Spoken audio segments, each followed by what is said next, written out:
before we go on, I just want to take a reading from Proverbs chapter 3. Quite a long chapter, but it's got some great stuff in it about trusting God and reassurance. So, if we can turn to Proverbs chapter 3.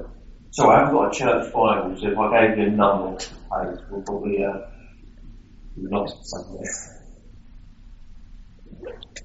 Okay. My child, never forget the things I have taught you.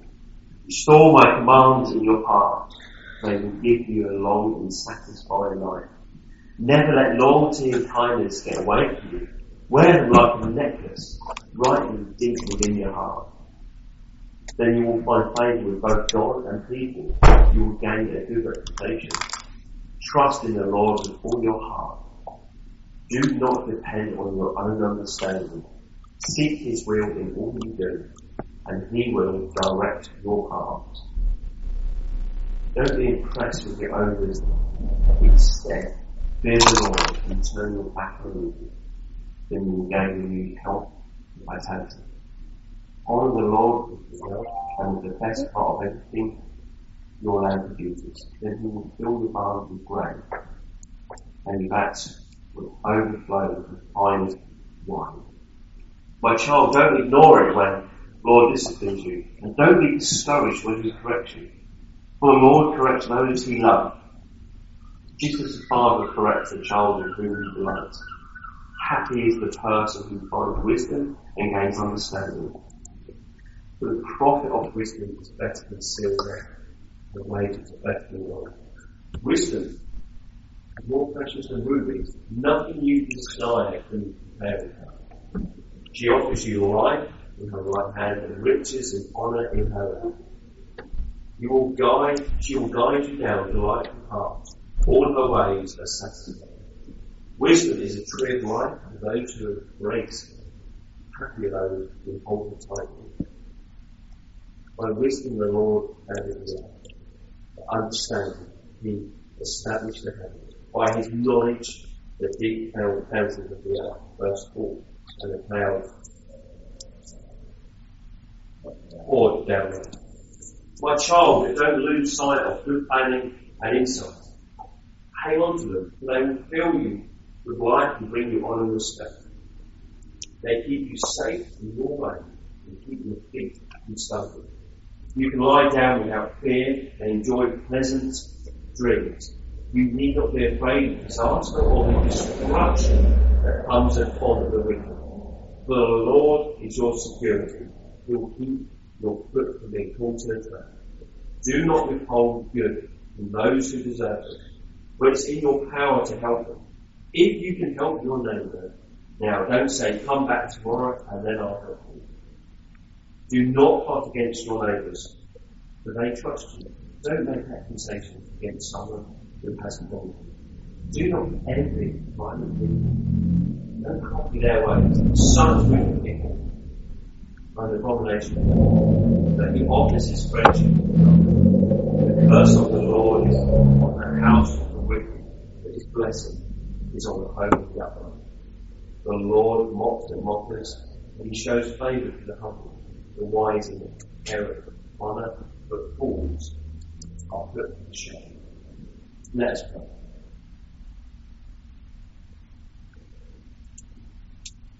Thank you, Heavenly Father, for the opportunity and fun that we have last week. Thank you for the complete love that you pour out to us.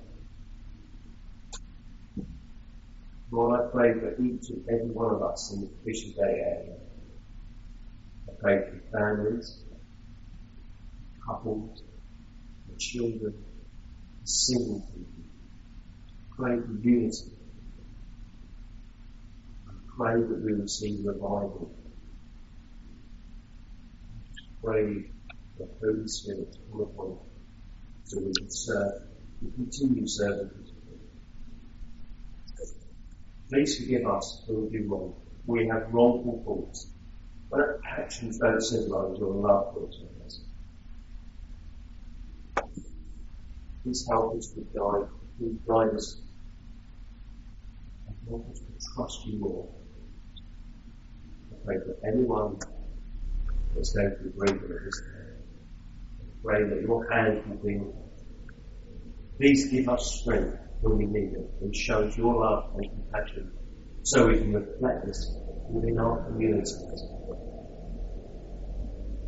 Pray for all the people who are struggling in the now. In particular, I pray for the elderly in Portugal that are suffering in this extreme heat. I pray for the hospital, the patient, the emergency service that are working tirelessly through this heat wave, being comforted by it. Lord, I just pray that you'll be there. In Jesus' name. Amen. Can everyone hear me okay? My thingy anymore. Right, try again. Okay, that's it.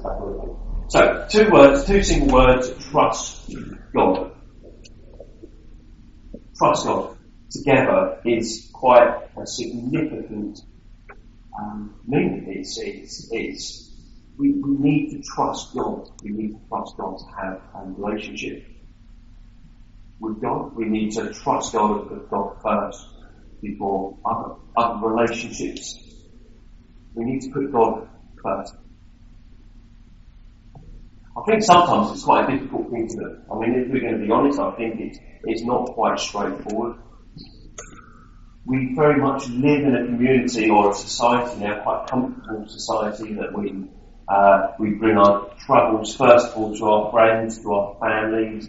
And I think sometimes we may forget to take our troubles to God. I think we sometimes can leave God out of the equation. Okay? And I think it's really important for us to trust God and take things to God first. By trusting God, God will build us up. God will equip us with confidence to endure the toughest of times. Last week, on day 1 and day 2, we heard the story about David, the shepherd boy. And he was a great guy. He had such faith and trust in God. And God showed favour to David. When they had that little battle, Israelites and the Philistines, David came along and was teaching the children. David came along to give supplies to the army. And we all know the story. We all know the story of Goliath and then little David. But David trusted God. David prayed to God. David listened to God. And David conquered with God. It wasn't the size of David that mattered, and that's really important. I was just telling the children, I'm trying so hard not to say kids. I'm doing alright so far. So we were trying to say to the children last week that it's not how big you are, it's not the size that you are. It doesn't matter what clothes you wear. It doesn't matter what you look from the outside. It's actually what you're like in the inside. David was not a warrior. He just was not a warrior. He was used by God to be a warrior. On the outward, David was not a warrior, but in the inward, he was. God uses us where we are right now. Where we have restrictions, physically, mentally, emotionally, God uses us if we trust in God.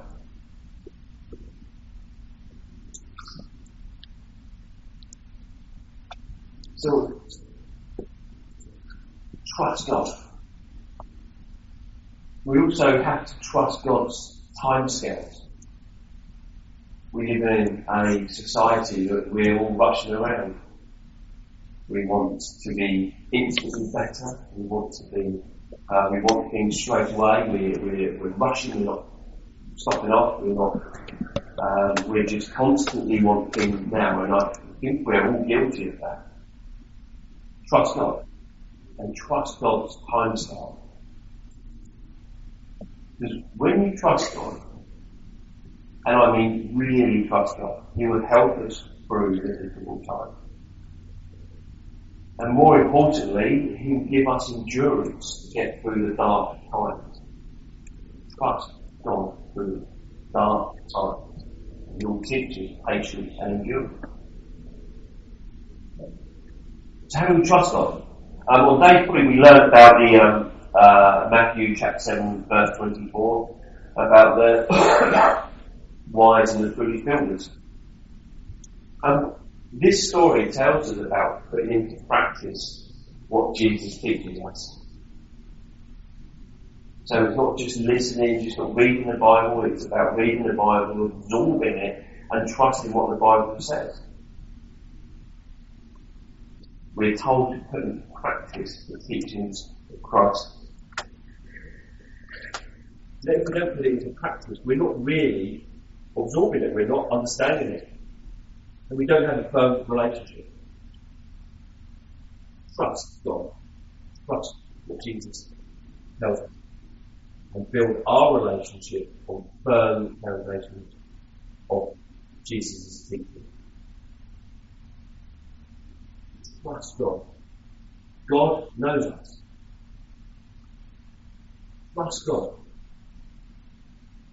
I was reading something about how much time we spend worrying in a day. That's 8 hours worrying a day. That's a lot. Further reading the article, it was anxieties, negative. It wasn't just worry, it was a whole calculated of anxiety, worry, and negativity.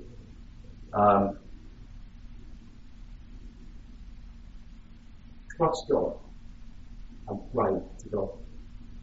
Don't spend all the worry. We're always going to worry. It's part of flesh. But pray. We're told to pray and communicate with God.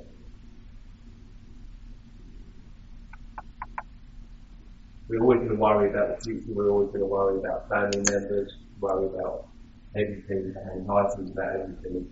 Have negativity. Make wrong decisions. Trust God and pray for Him. Because God, there's a difference between God and when you go to the doctor and when you go to a psychiatrist. I've never been to a psychiatrist. You'll never feel there with me. And I've never been to a counsellor. But God, more importantly, He's concerned not just about our earthly existence. He's interested in our heavenly existence as well. On day 4, we learnt Matthew chapter 6, verse 21. We learnt about the rich man that declared to Jesus that he was a holy man, that he was confronted by Jesus about leaving all his wealth. So this rich man was a righteous man and he obeyed the commands. But when Jesus confronted him and said, "Leave your riches behind," he wouldn't do that. He wouldn't follow Jesus. And the key word is, he obviously didn't trust Jesus because he didn't leave the riches behind. Now, we didn't say to the children we sort of advise for the children. What it means is, yes, you can still save. It's not saying that you can't save, not 3p. It doesn't mean that you can't have a savings account. It doesn't mean that you live on a beach underneath a temple. It doesn't mean that. But what it does mean is that you're still kind to each other, that you're sharing love and you're sharing passion, and you're not putting your riches first. That you're spending time with people, you're spending time with Jesus. Don't put your riches first, and that's what we'll teach you on day 4. Don't be an idol to riches. Jesus gives out heavenly riches. We receive more from God when we have love, kindness, compassion, empathy, and trust in God. When we agree with Him, we must trust God. Because Jesus has grieved, and he grieves with us. And he carries us through difficult times. I kind of liked day 5. We read about Luke chapter 15, a great parable. It's about the sheep, the lost sheep. And I love the fact that it's about one sheep.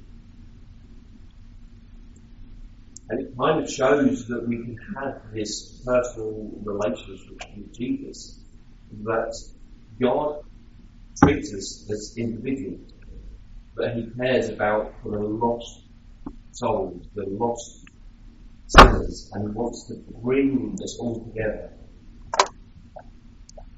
Jesus came to me and you as an individual and wants an individual relationship with us. And the best way of having that relationship is to trust God. Trust God. Spend time with God. And he will see us through all the difficult times that we endure. Let's pray.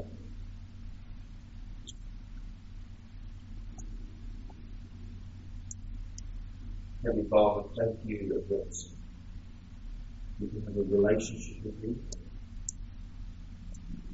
Thank you for your teaching. Thank you that you reassure us, that you guide us. And all we need to do is trust you.